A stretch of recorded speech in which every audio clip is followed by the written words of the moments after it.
Audio Jungle. Watching 32 schedule release videos honestly was not fun. Yeah, I don't know why you did that. I didn't watch one, but that's what we're talking about today, or the NFL. Well, I didn't really mean like the schedule release videos individually. I just kind of meant the schedule release in general. But Right. regardless, go ahead. You can start out because I didn't watch a single video. So exemplify your work. All right. So today I'm getting a new job, so I have plenty of time at work. So I sat down and watched every single team's schedule release video. And I knew this isn't necessarily what you meant, but this is something that I just kind of wanted to talk about anyways. Um I took a couple notes about every single one, and I have a couple that I liked and some that I just thought were bad. There was a couple duplicates, which like X's you out from being considered good or bad. I will say my favorite one was the Falcons. They did like an NFL Street themed schedule release and pretty much just like had players from their team playing against one player from every team that they played throughout the season, but it was like as if you were playing a video game of NFL Street, which that is probably like my favorite game of all time. So that was extremely nostalgic and hit home super hard. So well done to the Falcons. Um, I really liked. I thought the Bears one was good. They did like a back to school style. They had like a bunch of players. DJ Moore was pretty much like the featured guy throughout the video. Jake Johnson, I don't know if you've watched New Girl, but he was the narrator throughout the entire thing. Spice Adams played the principal, and then that song, I don't know if you've heard it, like the "And when I'm back in Chicago, I feel it." I don't know if you've Trying to heard get the that, but monetized. that played. I thought that was good. I thought the Rams did a good job as well. They had like an old Impala. It was kind of like GTA vibes. Um, and then the Impala was sort of just going throughout different cities based off of who they were playing. But I like that one. I thought that one was cool. The Ravens, Stavros the comedian. He like got the schedule from Coach Harbaugh, gave him the company card, and then he like got caught up in like a bunch of different bars, restaurants, stores, whatnot, and like each of them kind of had something to do with who they played. They went to like one of them was like a tattoo parlor, aquarium, Jimmy's Seafood, and then like Pickles Pub, and then at the end he like ends up in L.A. meeting the other Coach Harbaugh. Browns. I don't know if you remember Pete Weber, the "Who do you think you are? I am." That guy. They had him. They had him featured in the schedule release. They did it at a bowling alley, so just like various things throughout a bowling alley. But I thought featuring him was pretty cool. And then I also really liked the Broncos. They had Lewis Hamilton, who is an F1 driver for Ferrari. Basically, just try a bunch of different foods related to the places of the teams that they played. And one thing that he did, they gave him peach cobbler for Atlanta, and I like peach cobbler, and he hated it. There was three that I kind of hated. I hated the Saints version of theirs. They set it up as if they were looking for like a new social media intern, and then they were interviewing candidates, and the candidates were just like random celebrities. Like they had Dustin Poirier on, Drew Brees, Kay Adams, Kamara, Shannon Sharp, Ian Rappaport, and then they ended up not finding a candidate, and then just like popping up Google and typing in like AI generated schedule release, and then it just like showed their schedule. So I thought that was kind of lame.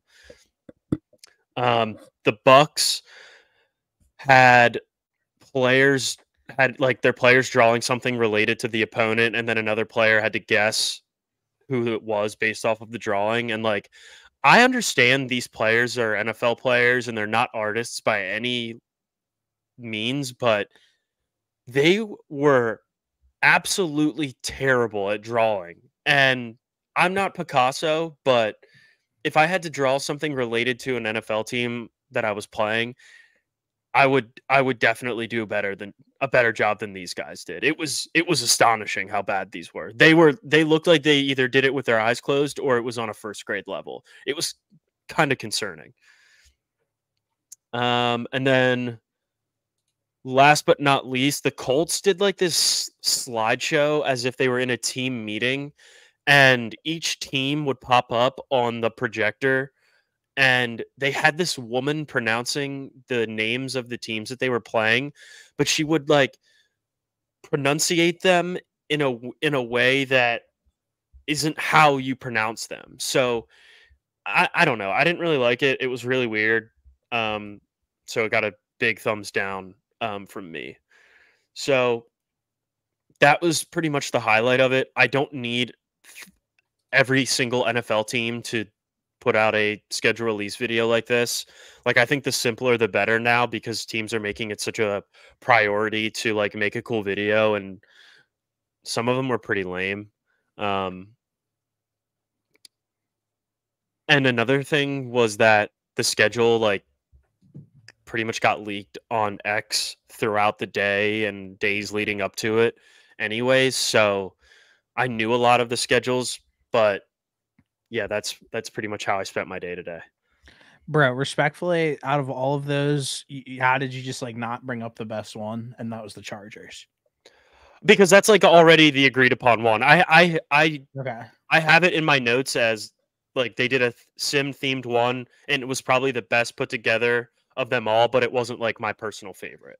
Yeah, they for some reason they have like the best digital content team like out of like the entire NFL. They always seem their social media team's always like funny, and that was actually a good like a well thought out video, and like it was I was like kind of shocked with the execution of it, like honestly. Yeah, I think the Chargers were the ones that like set the bar for schedule release videos. Like they were the first ones to do it, I think. And or maybe the first, they could have been not the first ones, but their video every year is the one that like always sticks out. So that's probably why I think that. But Yeah, what you said, I'm right with you. I don't care about these literally at all. I didn't watch one yeah, I besides don't need. the Chargers one blew up. But other than that, like a lot of them, hey, we're all gonna look at them regardless. So, but for the, I guess if you're a diehard fan, I guess it's a way to connect with them. Yeah, yeah, and plus, like, i- I'm sure fans of your. If I didn't go through and watch all of these, I like for the sake of talking about it, I wouldn't have cared one bit. Like, I thought the Eagles video was just like fine. They pretty much just had like psycho, like diehard Philly fans, Eagles fans, like talking to a doctor, and then the doctor would put up like a picture of like the ink blot test of who the team, and he would just see the reaction of like ask what do you see, and the Philly fan would just like say something crazy. I mean it was different than all the other ones, which I thought was nice, but at the end of the day, like I don't I don't really care. Like Well, at next year, care. You watched all of them. You clearly no, care. no, You no, watched no, every one. no. I'm saying like I didn't care about it from the fact of like I don't think it was like great or bad. I thought it No, was I'm just with like you. I'm just very messing with you. indifferent. No, I'm messing with you. No, Next I'm year, mostly what with I you. need teams to do is I can't have everybody put out a video. Like the simpler, the better. Next year is what we need. Just put out a tweet. Like there was, I think the Seahawks did like a thread. The Seahawks did a thread of comic book characters for their players. So it was like 18 total tweets of the season, or 17 total tweets of the season. I think as people would put their bye week in. Um, and all it was just a thread, and that was perfect. I didn't have to sit and watch a 3.5 minute video of their schedule being released. So the quicker the better moving forward. No, definitely. If you want to, we can kind of dive in a little bit more into the games that got the. I have a few games that I listed out where when I saw them, I was like, okay, like this is going to be awesome. First and foremost, the season opener Ravens Chiefs is going to be a banger. Yeah, I put that. Excuse me. Honestly, I wish I would have had a little more time to go and look through the schedule on a week to week basis, but the that game I did have as like one of the holiday games. It's obviously not a holiday, but I think the first day of the NFL season should be considered a holiday. Yeah, it's that game's going to be a banger. The next one, week 2, there's two good ones in my opinion.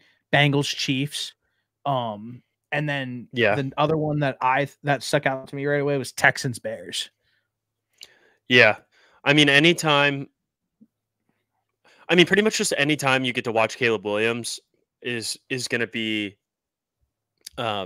like must watch TV. He's going to be a lot of people are going to watch him. I personally am going to try and watch him a lot during the football season, but you add in the fact that they get to play the Texans and CJ Stroud and that explosive offense, like it's going to be that game's going to be sick. Yeah, it's going to be cool to watch two young QBs and watch them ball. Another one that stuck out to me was week 7, Kansas City at San Fran, Super Bowl rematch. Early on in the season, they should be at full strength. So that one also fired me up as well. You said that was week 7? Yeah. Yeah, there's I'm sorry. I wish I would have been able to go through the week by week a lot more than I did, but I mean, there's going to be so many good games this year. A thing that really has bothered me is that they're doing like the double Monday night football game again for a couple weeks. So like weeks 3 and 4 and then 7 and 15, there's 2 Monday night games and they like drastically overlap it by like it's like a 45-minute difference. And Yeah. to me, like when I hear Monday Night Football, I'm like, oh, nice. Like there's one game, like I'm gonna lock in, like that's like the game. And when there's 2, it makes it like I'll obviously have both games on, but I still and I'm gonna complain about this during these weeks during the season regardless, but like I don't understand why they're doing that. Like just make it one game, one standalone game on Monday night and have all eyes on that. I'm right with you. I don't know. I mean, whatever. I'll end up watching both anyway. Exactly. I know I'm sitting here complaining, being very like particular, and I'm gonna complain during the season about it. But like it's just so much easier to have one game on and then you don't have to like go and set up another TV or go and set up your laptop and like quite literally on Sunday at 1:00, I'm gonna have 19 games going at the same time. So like, yeah, correct. Like I can watch 2 at the same time on a Monday night. So you're right. But the aura of Monday night is one game. I get it. I know. I'm just saying, like, it's just no one knows. Like literally on like from like Saturday so from like Saturday morning until like Monday night, I'm literally like glued with like 3 screens, like just dialed, like watching. You might take 15 total steps on the weekend once it's football season, and like you set up like a catheter in your room that you're in right now, so you don't have to leave to pee. Bro, the only time that I'm taking steps if it's out to the grill to grill up some dogs. That's right, or to go pick up donuts. Yeah, exactly, in the morning. That's right. I can't listen. I can't wait. I can't wait to get back. I don't even like talking about it, honestly, because you're making me happy, and I don't like being happy. I know. I'm so excited, but I got to tone it down because we've got a ways to go. Last game here too, before we dive into a different thing that we're gonna do, is one game that I saw that made me really excited was Week 12, San Fran at Green Bay. I don't know, just excited to watch that game. I like those. First off, all-time jersey game, all-time jersey helmet matchup. Like it's like watching the Cowboys and the 49ers play. Just like just classics, and them just that's it's going to be a good game. It always is when those two teams play. I was I'm browsing through the schedule here, and I completely agree with you. That game is probably going to be sick. I have a take about the Packers that I've saved up in my back pocket until down the road, but a game that I was also I'm saving it. A game that I was also looking at was Jets Niners Week 1 Monday night. Oh yeah, good. That's also a good one. There was a lot of people bitching about that one, where not bitching, but like Colin Cowherd was like, "Oh, like Aaron Rodgers is going to go out on the road and play the 49ers like Week 1." Like, yeah, like no shit. Like he's healthy. Like that's what else is he supposed to do? Yeah, why is everybody freaking out? Like the best teams are going to play the best teams. Like that's the point. Yeah, and to start that off week 1, I mean, you have the Jets as your Super Bowl team, I think, right? Or a I team. I'll find it very hard for me to be off kilter of that pick unless if something dramatic changes. Of course. And I think you're reasonable for that for a few reasons. But the backstory behind it too is the Niners, didn't they draft Alex Smith and over Aaron Rodgers in that first round? Aaron Rodgers being a kid from California, played at Cal, like he was somebody that probably would have loved to play for the Niners growing up. No doubt. And now he gets to go and open up almost a redemption tour for Aaron Rodgers starts week 1 against his childhood dream team. So I've been trying to stay off podcasts this week because I have a 7-hour drive that I'm making tomorrow and I like to be able to like listen to stuff while I'm driving. So I've been like off podcast, but today I was like a little bored and I clicked on the Ringer NFL show, which whatever has happened on the Ringer NFL feed, Bill Simmons, I know you're not listening to us, but if you do somehow hear this, fire who's ever in charge of that show because it's ruined. It's just like bad at this point. The personalities are just like extremely biased and like kind of talk about weird shit, and the shows just like don't feel the same. But they kind of brought up Aaron Rodgers today or the other day, and they were just pretty much like, yeah, like it's a shame. Like Aaron Rodgers just like isn't going to be really remembered for like anything that he's done with football. It's just going to be all the stuff that he does like off the field. It's like, what? Like, I just listen. Who's the one that's determining that? Because I think Aaron Rodgers is. I mean, it's hard to say that he's like one of the best ever from like a statistical winning standpoint, maybe because he only has 1 Super Bowl. But like, Aaron Rodgers is an absurdly talented quarterback and will go down as, in my book, one of the best quarterbacks to ever throw the football. Probably. Listen, me and Noah, we don't care about politics, respectfully. No. But if your reasoning is because you guys have like differing opinions of like why you don't like Aaron Rodgers, like honestly, me personally, like I think Aaron Rodgers is more likable now than he's ever been in his entire career. He's way more open and he might be really out there and say some crazy ass shit, but like at least he's normal. Like I say some really crazy shit too. No one knows. So I don't think that like it doesn't make me a bad guy. Like I just think that we all like, say crazy shit. Yeah, like everybody says crazy shit. That's why it's just kind of like everybody who is like on their moral high ground about Aaron Rodgers. Like, okay, you guys don't like that he's a conspiracy theorist and like does hallucinogens. Goes on Tucker Carlson. Yeah, goes on Tucker Carlson. Like, I don't agree with a lot of the shit that he says either, but like, at least he's a normal human being and like kind of chill. How wild would it have been if he would have actually retired and just been on RFK Jr.'s, like, would have been his VP? It would have been chill. That would have been wild. Like, that would have been so wild. Like 90% of people wish that they could do something. Like, I wish I could be the VP, but I'm never going to be the VP. I'm a bum. I do not want to be the VP, but I will say Aaron Rodgers is a real. Yes, you're right. Aaron Rodgers is a real geeker, though. He's sick.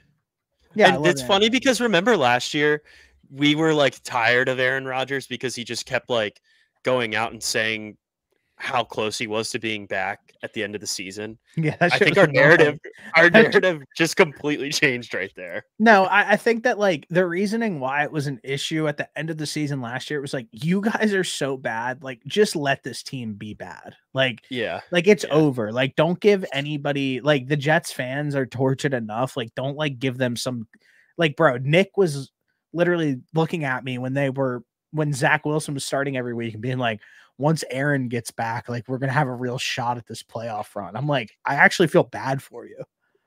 That's delusion at its finest. The really slight hope of believing that Aaron Rodgers was going to come back. And that's on Aaron Rodgers for teasing. He literally blue-balled an entire fan base for weeks. Mm-hmm. It's a shame, man. Nick didn't Um, deserve that. no, he doesn't, but he's gonna get a Super Bowl this year, so it's all worth it.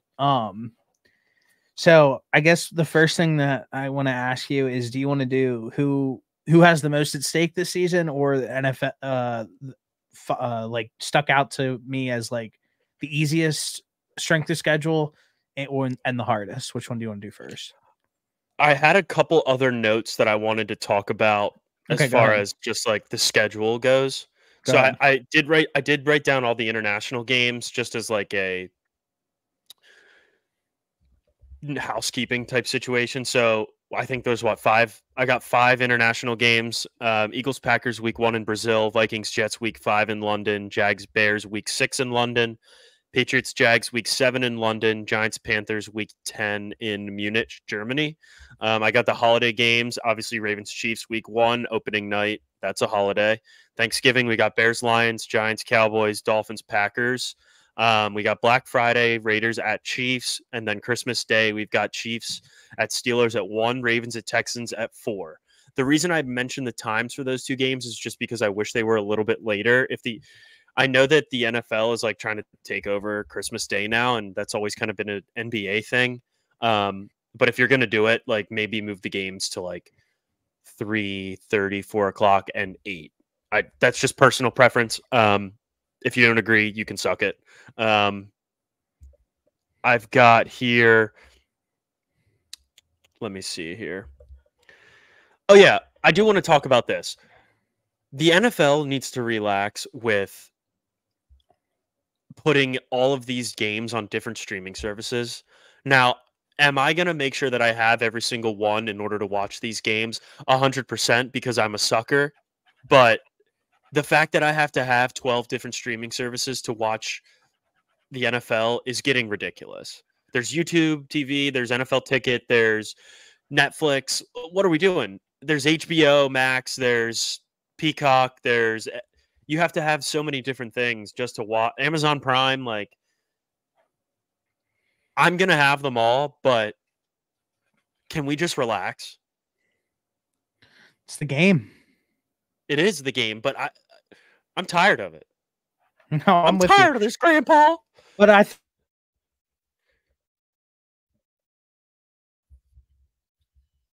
we lost him. Hello. You think what? I think it goes to show you that like how strong the NFL is, because like if the NBA did that, everybody would be like, all right, well, like we're just not going to watch this game. Like, yeah, but like when it's in, I like agree when with it's you. on the NFL, like everybody's like, well, it looks like I'm buying Netflix because I have to, because I want to watch this game. So the NFL is just powerful, and they know they're powerful, and they're making a shit ton of money, and they're going to continue to do that. But power move by the NFL, honestly, because we're still going to buy it. Yeah, we're all suckers. We're all going to buy it. I just needed to say that they need to chill out for like a season. I'm with you completely. That's all. All right. That's all I got for that. Go ahead. All right. I do want to ask you though, what strength of schedule were you looking at? What do you mean?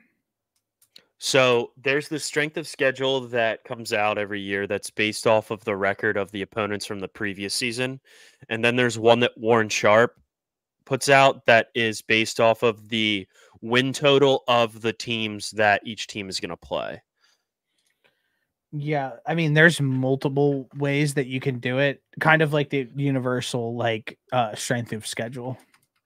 So the first way that I mentioned, the record of the teams from the season prior. And like going down like travel and stuff like realistically, like this isn't going to be like the overall like Warren Sharp put when he drops his book, there's going to be a way more in-depth one, but like the universal one that like the two teams have the easiest strength of schedule are tied are the Falcons and Saints.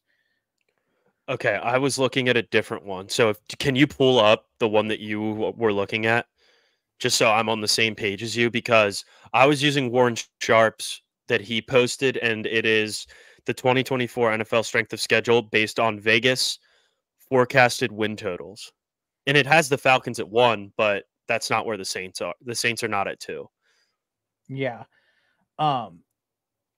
So It'll probably skew my comments a little bit because I was basing all my comments off of that, but well, I that's think they fine. still I mean, it's still fine. hold pretty true regardless. Yeah, it's But not I think that. it's It's not. probably best if we have It's not that weighted. But so I guess let's start with the teams that stuck out to you as the easiest. Do you want to go first? Yeah, I can go. I can start. So I think it's great if you're a Bears fan. Based off of this, they have. I don't know what the overall one is for you, but this schedule has them as third.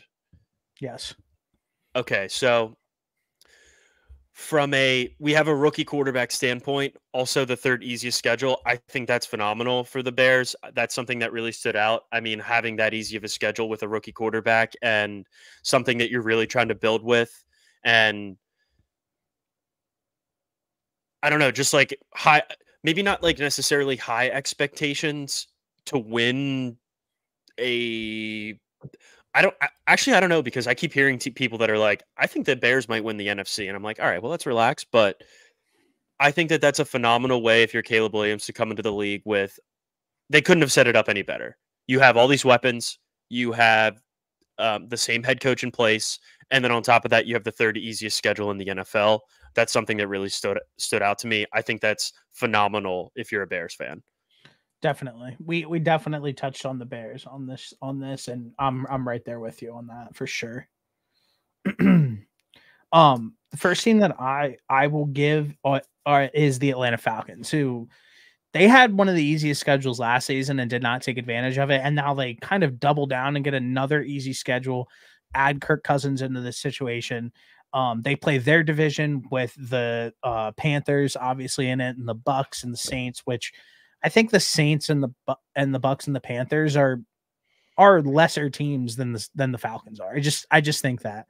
And then on the other side of the table, they play the AFC West, which I really like the Chiefs and the Chargers, but the Broncos and the Raiders, they should be able to take care of business with them. I think so, at least. So I kind of like that matchup of who they play. So I guess my question to you is like, do you think that the Atlanta Falcons take the next step? Do you think Kirk Cousins has what it takes, etc.? I think that like if this doesn't work out for them, like I just don't even know what the hell the Falcons are supposed to do at this point. Yeah, I think that they have to take full advantage of the fact that they have the easiest schedule in the NFL. And I mean, half the reason is because the division that they play in is going to be very mid again. If you get to play the Bucks, the Panthers, and the Saints twice a year, that should realistically be 4 wins. And on top of that, you're bringing in a seasoned veteran quarterback, and you have good players at the skill positions, and your defense isn't bad. So, like, I think that this is the opportunity that the Falcons got lucky having the second easiest schedule, or having the easiest schedule pretty much in like back-to-back years.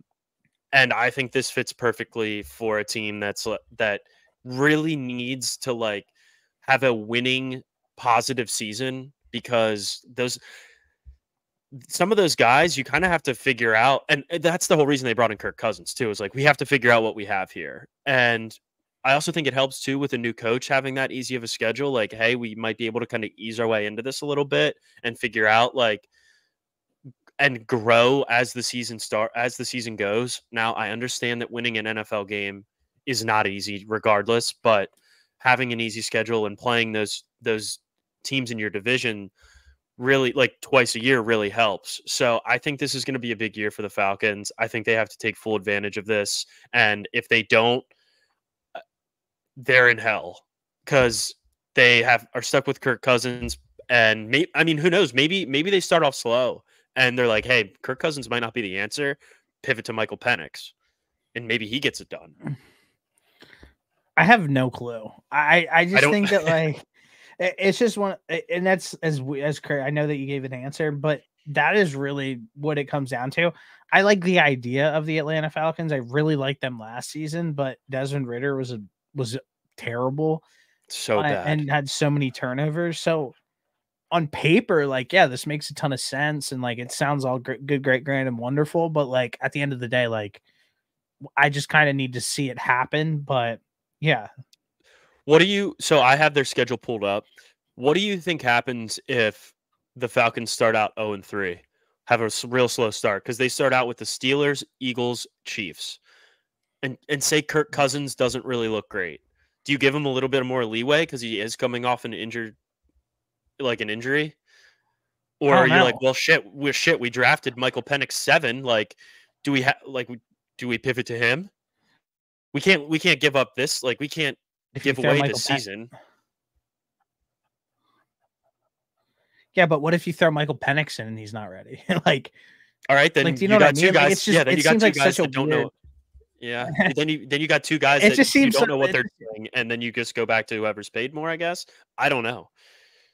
It just seems like such a bad situation, which is why I think whatever everybody sat there and was like, kind of like when the dust settled, like a lot of the people who like cover the sport kind of sat around and were like, oh, like when are the Falcons ever going to be able to pick this high ever again? Like you got to take a quarterback in this situation, like blah blah blah. Like maybe, like I don't know. I don't love that mentality, like honestly, because it feels like you could have added to the edge or the D line at that point, which Dallas Turner and Byron Murphy Jr. Byron Murphy the second were there. But you go and take Michael Penix, and then you just gave like a really great analysis where it's like, okay, if they start 0-3 and Kirk looks rusty and people are like, let's start Michael Penix. But then if Michael Penix goes out there and like doesn't do well, then they're just like they put themselves in an awful situation. That plain Yeah, and simple. yeah. It's almost like it's. I hate to bring everything kind of back to the Eagles, but it's a more amplified version of the Carson Wentz, Jalen Hurts situation where you have that guy that you drafted earlier that nobody really thought you were going to take. And maybe you aren't super happy with the way things are going with your starting quarterback. And you kind of have this guy lurking in the background, and fans are like, oh, we're not playing as well as we thought we should be. Maybe we should see what this guy is all about that we drafted. And then you have a fan base that's torn in half where it's, oh, we should stick with Kirk Cousins. Like, we're paying him all this money, but you don't want to keep losing football games. So, and then you drafted this guy at 7 and you want to see maybe what you have there. So it really just puts a lot of pressure on the fans on this front office to like make a decision as to how they really want to play out this season, because they can get out of Kirk Cousins deal after what, 2 years, right? Yeah. If things go to shit and then Michael Penix sucks in that first year that that he actually gets to play a full season, if he's still there, they could end up drafting in the top 10 again in 3 years, 4 years. And that's like not that far in the grand scheme of the NFL and a thought process if you're a GM, but who knows what the rest of this team looks like down the road. Like, you might not have Kyle Pitts, you might not have Drake London, Bijan Robinson could be gone. Like, you could be decimated at that point. Yeah, I think that's a very real possibility, no doubt. A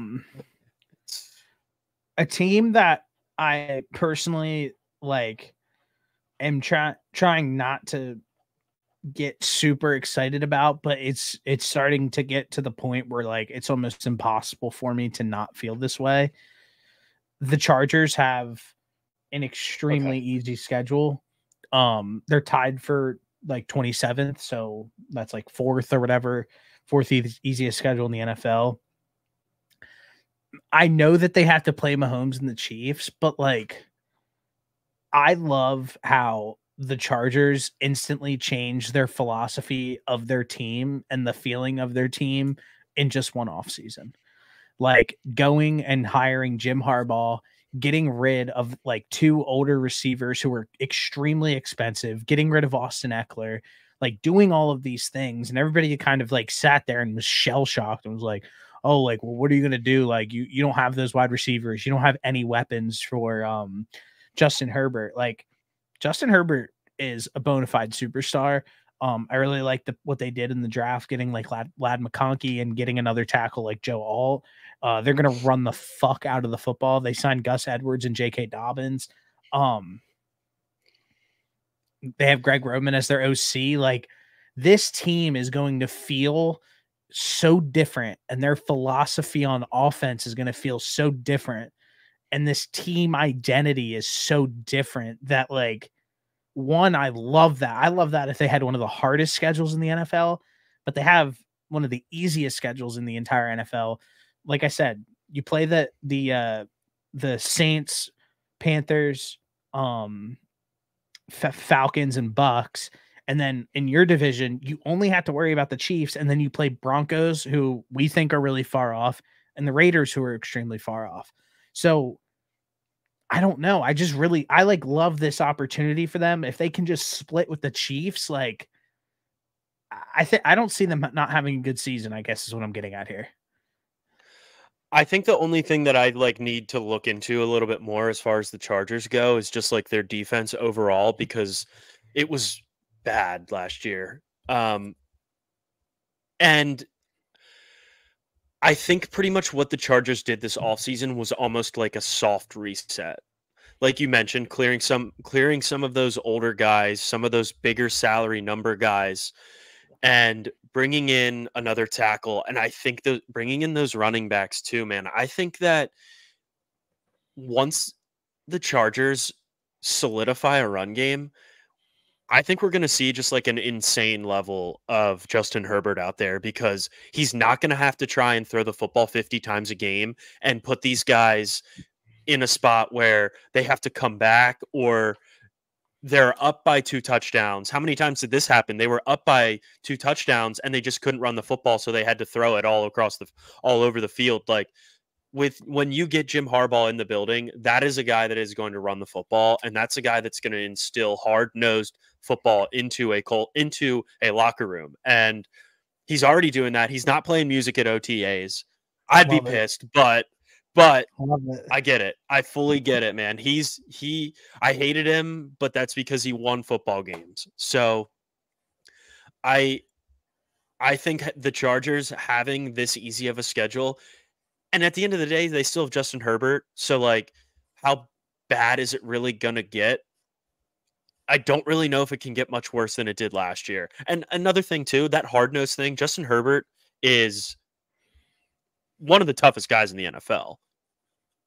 And the fact that you have your quarterback as somebody that's that tough, and then you bring in a head coach that's like, hey, we're gonna run the football down your throat. Oh, and then we also have a guy that can make every single throw on the field. So good luck. Now all they just need to do is play a little bit of defense. Yeah, and like, honestly, like, I think that they're in a position now where, like, we didn't really see what we wanted to out of like Quentin Johnston, let's say, but like, they have guys in place where like they could potentially break out. Like, you took Quentin Johnston in the first round last season, but like, that team was disjointed. And like, towards the end of the season, it was like, which usually what happens with rookie receivers is that they have a gradual increase in success as like the season goes on. So like, in the beginning of the season, you start really slow and then you build it up. And at the end of the year, you kind of like start seeing flashes. Well, Quentin Johnston was getting balls thrown to him by Easton Stick. So yeah, it on a team that was like in shambles. So I'm not sitting here saying like I'm the biggest Quentin Johnston fan, but I just think that like they're in a place where like they have pieces. Like, it's not like they're like so bare bones that it's like an outlandish thought to think that they're like not able to do anything. Honestly, like, the wide receiving core of Josh Palmer, Quentin Johnston, Lad McConkey, like, I honestly like don't really hate it that much just because of who their quarterback is. Because I think Justin Herbert can elevate those guys, but that's why you pay Justin Herbert all that money, to elevate players such as that. So, yeah, I guess what I'm saying, like I kind of said, is they have this last place AFC West schedule. I really like the Chargers this season. I like everything that they've done. I love Harbaugh. I love Herbert, and I cannot wait to watch this team this year. I think I just wanted to touch on the Quentin Johnston thing you mentioned. I Yeah. think it's pretty safe to say that we really don't know what we have with him as a receiver yet. No, not at all. Like I can't sit here and say that I watched a ton of him last year, but that Chargers team just like wasn't enjoyable to watch. So I didn't really watch them a lot, but I don't I don't know. Like having Easton Stick through the football is when you can't run at all doesn't really like tell me a whole lot about you as a player. So I don't know. I'm not writing him off after one lackluster season, but I do think that he's going to have to step up, especially because I don't like they don't really have like a number one guy. Like is Lad McConkey number one over there, or is it supposed to be him? Like I don't know who there is. Like I don't think somebody you is need a going to number have to one. step up. I don't think they need a number. I think the way that they're going to be playing the game is like you don't really need a number one Just need wide reliable receiver. guys across the board. I just think you need guys that can catch the football. And listen, like I get it. Like I know that you don't like when I do this, but like last season, all we literally heard about was how bad the Chiefs wide receiving core was, and they went and won a Super Bowl. Yeah. But like they don't have a Travis Kelce, so like yeah, there's that. But I definitely think that like you're going to be able to win games without that number one wide receiver. And I like the way that they have formatted this team to be able to do so. Go ahead, give your next team. The next team that I have on here that stood out to me was the Colts. I have the Ooh. Colts on here at the 7th easiest schedule. Mm-hmm. There was a part of me that was going to release the take that I think the Titans were going to have a better season than the Colts until I saw this strength of schedule. I also love Anthony Richardson way too much to do that to him. So I think the Colts are going to be out there this year with that easy of a schedule. I think they only got better. They added another weapon for Anthony Richardson. They only played him and Jonathan Taylor played 2 snaps together, I believe. And I think that duo and that backfield is going to be very special as long as both of those guys can stay healthy. I mean, they were one play away from maybe not necessarily one, but they were on the verge of winning that first playoff game against the Texans, right? No, it was to make it to the playoffs. To make it to the playoffs. Okay, yeah, and they just got too cute and didn't try to run the football or get it in the right guy's hands. I think there's going to be a part of the Colts that are like, hey, we know we fucked up at the end of last year. We're getting our quarterback back. We saw what Anthony Richardson could do in those few games that he was able to play in last year before he got hurt. I think if he can stay healthy, that the Colts are due for a big season. I think Anthony Richardson probably has all the tools, and I think it's going to be really hard for the Texans to repeat with what they did last year in that division. Although I think they probably got better on paper. Their schedule is much more difficult, but I love where the Colts are set up right now. Yeah, I'm right with you on that. First off, I love the Colts. I feel like they're super underrated. I hope that Anthony Richardson turns out to be amazing. And somebody that they added who I like truly didn't love at first was AD Mitchell. But the reason I didn't like him is because I didn't know where he would end up landing. But he ended up landing on the Colts, where his wide receiver coach is Reggie Wayne. So like I love where he landed. Correct. So I think that they have kind of like an underrated skill group. And if Anthony Richardson's healthy and Jonathan Taylor's healthy, like yeah, this team's gonna be sick. Yeah, I'm gonna probably have the Colts on one screen majority of the season next year. Well, this year. I tried to keep up with Anthony Richardson because I thought he was gonna be I still think he's going to be really sick. Just needs a little bit more time to develop, and that comes when you're healthy. So I think a lot of this season obviously depends on him. I mean, the Colts they went 9-8 with that roster last year, and I think Anthony Richardson's probably going to be a better quarterback than Gardner Minshew. And then you add AD Mitchell. I'm excited to see what these guys can do. And then on top of that, you have that easy of a schedule. So I think the Colts are in a great spot going into this season, and like the rest of that division, what is it? Colts, Titans, Texans, Jags. Yeah. I have something to say about the Jags, but I'll let you go and then I'll follow up. But I think the Colts stand just as good of a chance to win that division as anybody else. Yeah, well, those are my easiest ones. I'll just ring off three hardest ones real quick because we don't really have to dive into it. But I feel so bad for the Browns, Ravens, and Steelers. Like they just have the hardest schedules All time. They're always going to have the hardest schedules. Like, because that's such it's a gauntlet division. I just don't think anybody ever really talks about it either. Like Lamar always plays like the toughest schedules. The Ravens are always really good. So yeah, I mean, as like the three real quick, and I just like I said, I kind of feel bad for them. The Steelers schedule came out, and they have like a brutal 8-week stretch to end the season. Yeah, they do. So they could go like 9-1, and then then their season actually starts, and they could be screwed. Yeah, so it's interesting. So those teams, it just feels like every single season, no matter what, they're always going to have a hard schedule. So biggest losers: Browns, Baltimore, Steelers. Sorry guys.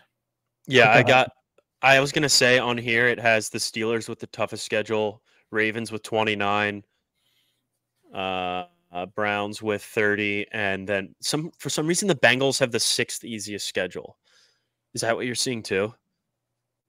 14th.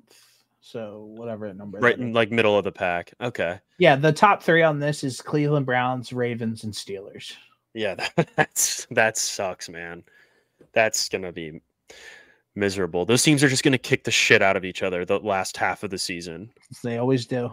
There's a stretch of games that the Steelers have. I don't know if you have their schedule pulled up. I can pull it up.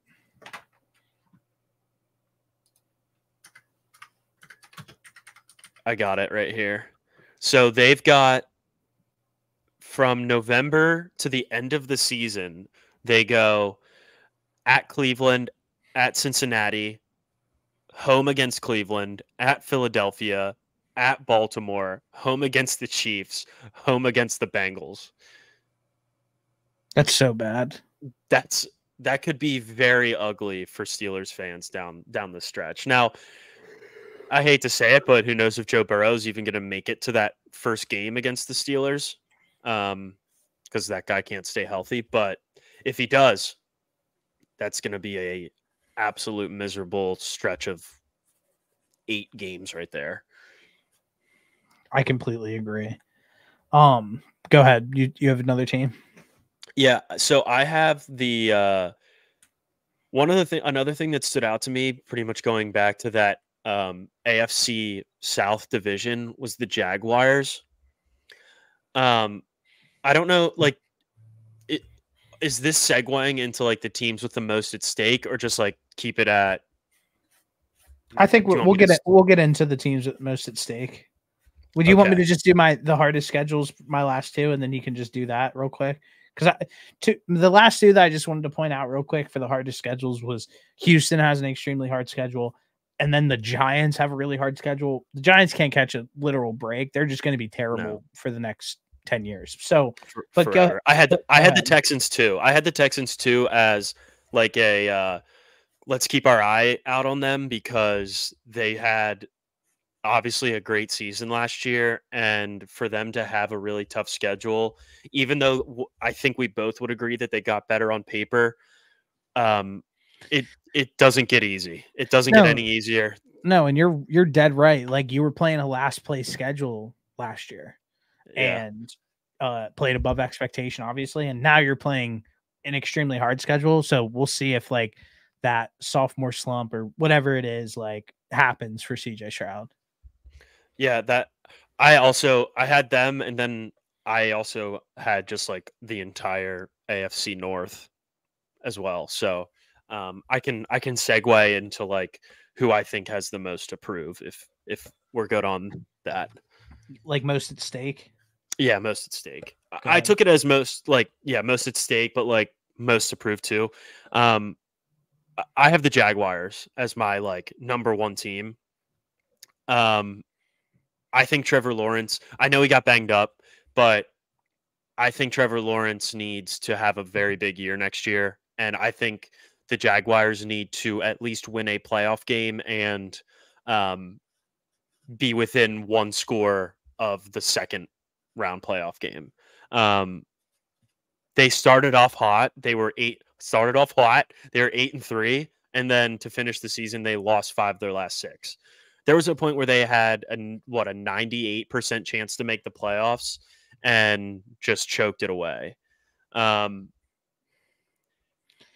did add a couple guys. They added a couple guys. I know we don't really care for Gabe Davis, but I mean, I guess he's not that bad of a wide receiver. They added Eric Armstead. They extended Josh Allen. They got another weapon on the offensive side of the ball for Trevor Lawrence. So I need him to play like the number 1 overall pick and live up to that hype a little bit. He needs to have a prove it year to me. So I agree with you that the Jaguars are a team that has a lot to prove, but I don't think it's Trevor Lawrence is the one that has to prove that. My opinion is Trent Baalke, the GM, and Doug Peterson are the ones who are like on like the scolding hot boiling seat. Trent Baalke has been questionable. He farts in his press conferences. He has made some very bad fucking draft picks, and if it wasn't kind of for Trevor Lawrence falling into his lap, like a lot of this stuff would be like kind of negated. And I really love the Doug Peterson hire, I thought, and then I kind of like dug into his numbers a little bit. Without that Super Bowl run that Doug Peterson went on with the Eagles, his record's under 500 as an NFL coach. So for me personally, I need to see Trevor Lawrence in a stable environment. Doug Peterson randomly just decided to give up play calling because Andy Reid did it for him years ago, like, and the team was falling apart and they just like didn't change anything. For me, I think I've seen enough from Trevor Lawrence to know that he's that guy. What I think that the Jaguars like genuinely kind of just need to figure out is who do you get as a coordinator, as a head coach, or as a GM, whoever, to make this environment way more stable. Because I even think that you kind of look at what happened with their offseason where they added positions where like it just felt like a luxury. Like you go and you get Gabe Davis and then you draft a first round wide receiver. And then you don't really address anything in the secondary, which I felt they needed to do. They didn't address Definitely needed a corner. They didn't address anything on the O-line, which I felt like they kind of needed to do because they weren't able to stay healthy. So very questionable decisions in my head.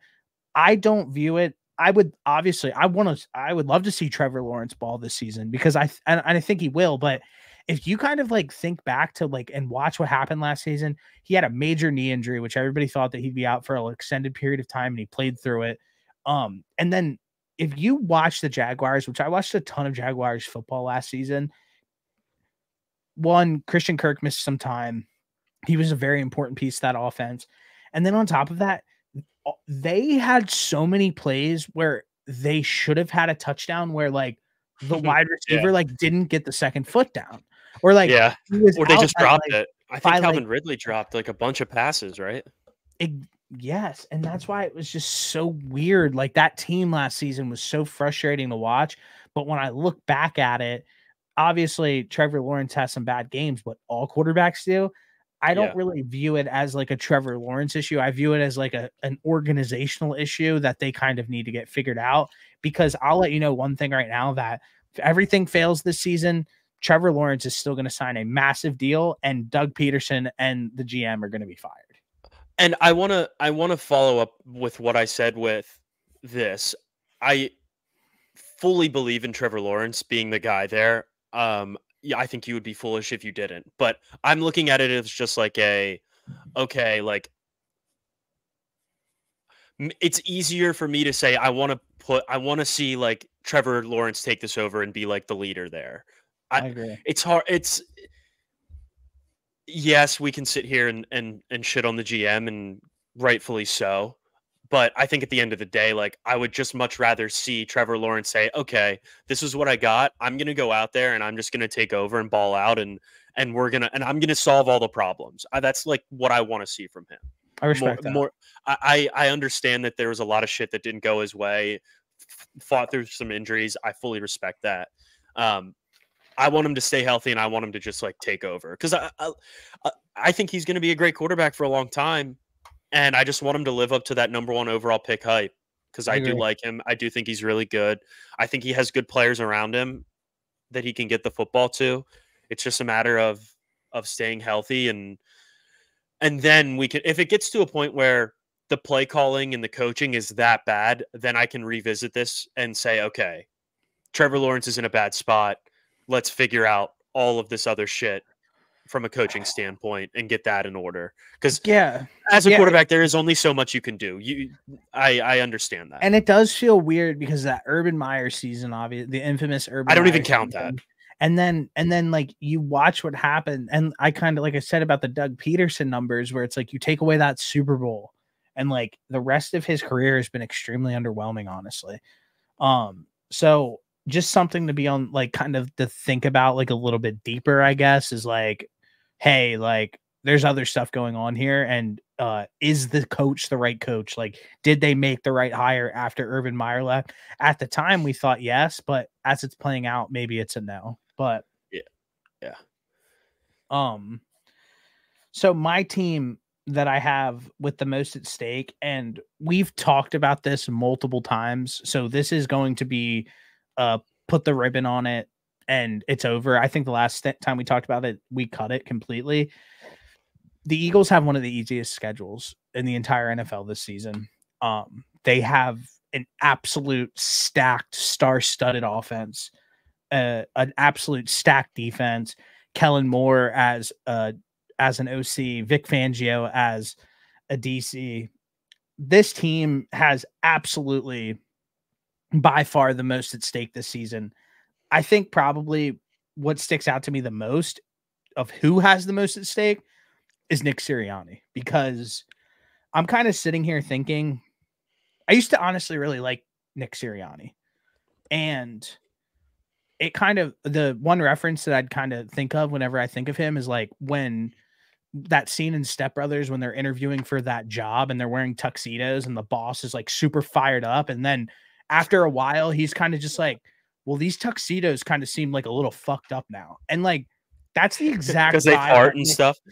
Yeah, that's like the exact vibe that Nick Sirianni gives off, where it's like, if the vibes are good, everything's great and he's a great head coach, but the second everything starts getting fucked up, you're kind of sitting around and being like, well, what does this guy do?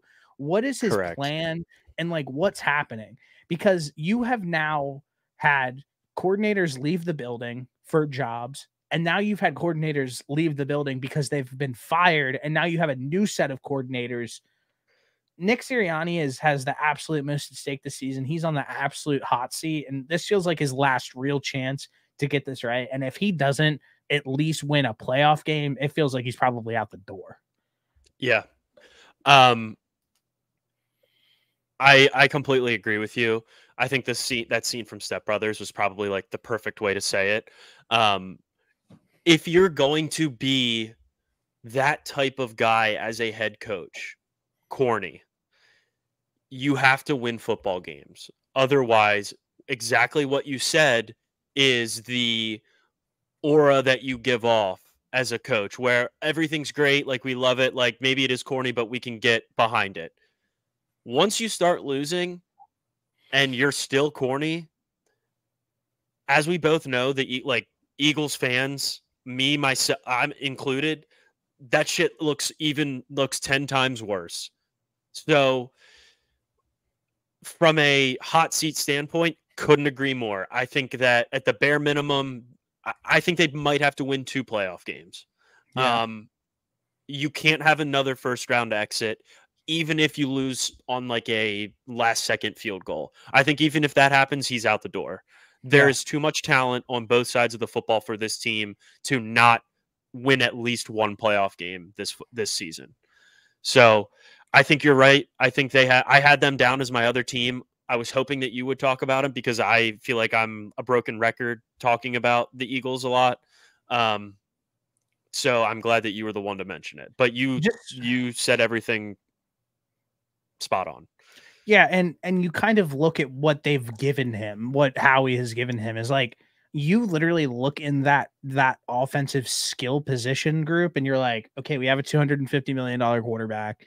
We have Saquon Barkley, who from a name standpoint and from from like a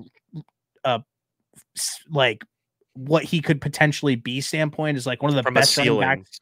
Yeah, ceiling standpoint, one of the best running backs in the NFL.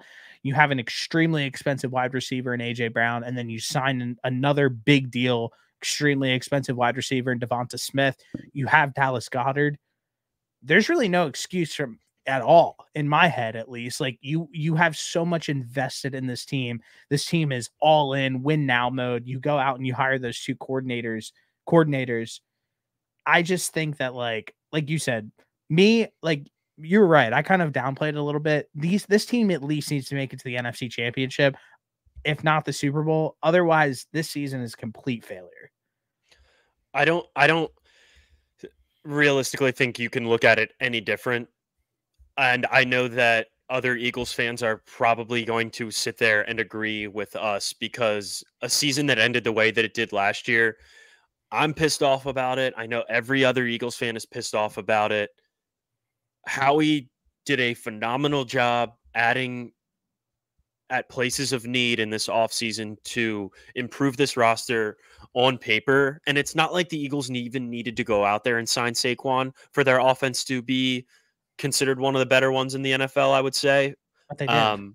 But they did. So yeah, there's no excuse. They have to go out there and play very well this season. And I think it's got to be 2 playoff games.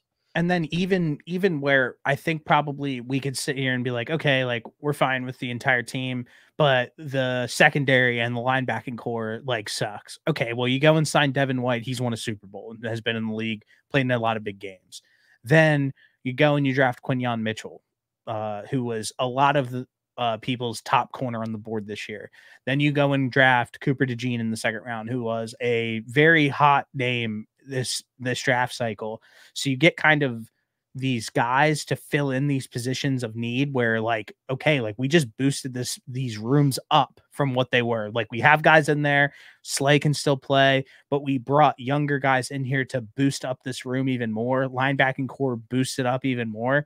It just feels like this team doesn't have a weak spot on it. So I will be interested to see if there are any weak spots that are exposed throughout the course of the season and how they react to this, because it feels like if the Eagles get punched in the mouth, that this team is like almost like mental midgets in a way where like they can't handle adversity, because we watched them start to handle adversity last year and we watched the whole thing crash and burn. So I hope that was a last year's problem and it wasn't a Sirianni problem. And Sirianni can, even if there is a rough patch during the season, that Sirianni can rally these guys and get them back to where they need to be. Because I think that I speak for 90% of people that watch football. That is like, if you see a team that's talented, you obviously want to see them do really well because you want them to live up to expectation. Yeah, I still don't have like a great feel as to what happened last season that like everybody had issues with, and like AJ Brown going on the radio and like kind of talking to all those guys. Like I don't know. I don't know if that's my favorite move, but no.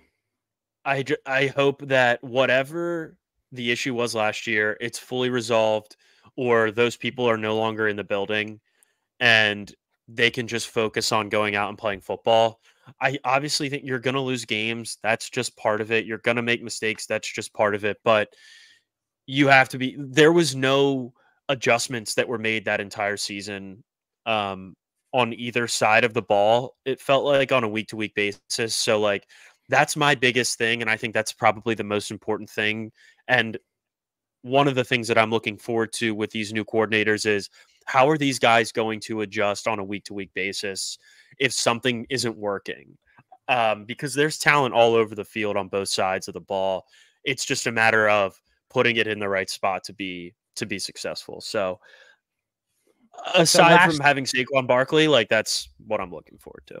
Last thing then to completely end the entire Eagles discussion is, if somebody in the comments, please let me know, what the fuck does Nick Sirianni do? Thank you.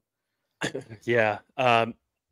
I'll give you my best guess is he's just like he's just a manager. He just like makes sure that other people are doing their job and just tries to be positive or enforce if need be. That's like How how bad does that suck that both of your It favorite sucks. teams have guys that do that? You have James Franklin, and then you have Yeah. the Eagles, like who just like have these guys who Yeah. are just like figureheads. Like it's crazy to me. Like I have to rely on offensive and defensive coordinators for my sanity rather than a head coach for two of my favorite teams like pretty much every season. I'm sorry.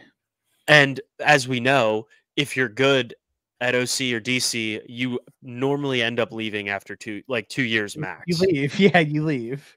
So unless you're Fangio and you're on your way to retiring, and who knows, he could suck this year and check out and retire. So a lot of my sanity is riding on offensive and defensive coordinators this upcoming football season in NFL and college.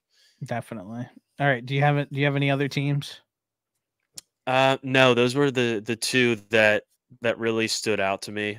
As far as like most to discuss right now. I'm excited though. We're getting OTAs and everything, and it's fun seeing like even if it's just these guys like running hitches and slants and like crossing routes, like it's still fun to see those videos and just kind of get like a little sneak peek, a little tease. No, I'm right with you. That's all I have. Do you have anything else that you want to add? No, I love it. Well, hey, great episode about football. I just want to, this will take maybe 20 minutes. I won't take too long. And I will genuinely debate like cutting this out, but Audio Jungle.